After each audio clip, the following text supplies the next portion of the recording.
নমস্কাৰ ছাৰবিদসকল ৰাজ্য চৰকাৰৰ অধীনৰ চৰকাৰী কৰ্মচাৰীসকলে জানুৱাৰী মাহৰ পৰা একেৰাহে 5 দিনৰ বিশেষ ছুটি লাভ কৰিব আৰু এই ছুটি লাভ কৰিব আপোনালোকে 31 জানুৱাৰীৰ পৰা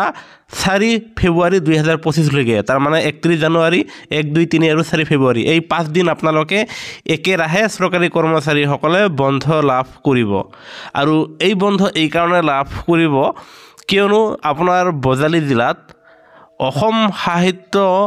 সভাৰ যি অধিৱেশন আছে সেই অধিৱেশনত যদিহে চৰকাৰী কৰ্মচাৰীসকলে অংশগ্ৰহণ কৰে তেনেহ'লে আপোনালোকে একেৰাহে 5 দিনৰ বিশেষ ছুটি লাভ কৰিব 31 জানুৱাৰীৰ পৰা 4 ফেব্ৰুৱাৰীলৈকে আৰু এই ক্ষেত্ৰত যেহেতু পঞ্চায়ত নিৰ্বাচন অনুষ্ঠিত হ'ব সেয়েহে পঞ্চায়ত নিৰ্বাচনৰ প্ৰতি সংগতি ৰাখি